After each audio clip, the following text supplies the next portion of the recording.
February 24th, 2022, Russia attacked Ukraine. One of the first places they made a beeline for was the Chernobyl zone. The Ukrainians immediately stepped down. There was a security detail at the station, but they didn't shoot because they understood what would happen. They put a battalion of Russian soldiers in one of the most radioactive sites on Earth.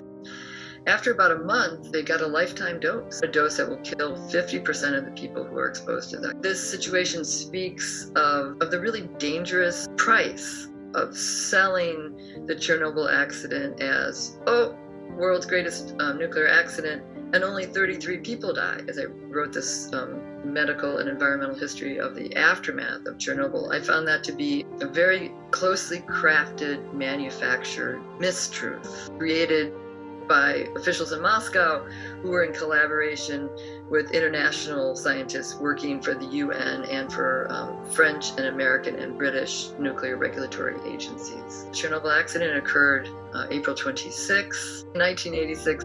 The Chernobyl reactor exploded, and then it exploded again. It released between 50 million and 200 million curies of radioactivity. That's an awful lot of destructive energy.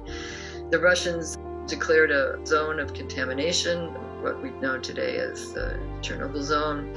And in the course of the next 2 weeks, they depopulated the zone, removing 120,000 people who lived in that territory. I'll give you a couple of the greatest hits I learned while I worked my way through the Ministry of Health records and the Ministry of Agriculture records. 3 days after the accident, a big storm front was brewing. So that storm front was going to threaten to rain radioactive waste on the big Russian cities, including Moscow. So from Moscow, some planes went up, they seeded the clouds, and they let it rain on rural Belarus. You can see these angry red spots are nearly as hot as at the Chernobyl zone itself, as ground zero. They didn't tell anyone in Belarus they had done this, not even the chairman of the Belarusian Communist Party. So this area down here was evacuated within 10 days. This area here, people lived in for the next 14 years. The Soviets said, we tested the food and we found it to be perfectly safe. As I went through the Ministry of Agriculture records, I found almost every food that they tested was radioactive, and a lot of it was highly radioactive. So there was a manual, and that's why I call my book A Manual for Survival. I found all kinds of new manuals, first ever in human history, of how to live in a post-nuclear zone. And it says, take the meat and grade it, high, medium, and low levels of radiation. The low and the medium levels, mix it with clean meat, make sausage, label it as you normally would, and send it all over the Soviet Union. Just don't send any of that sausage to Moscow. They finally get a refrigerated train car, and they shove in 60 tons of high-level radioactive meat.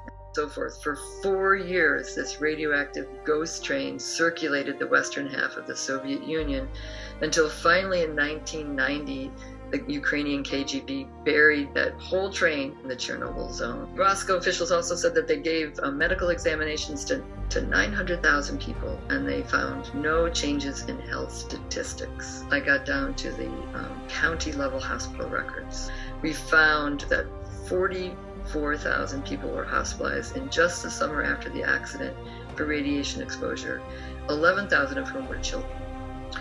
There was a lot of controversy in the archives. Moscow officials and international officials were saying everything was fine. Doctors closer to the ground were saying we were having a public health emergency.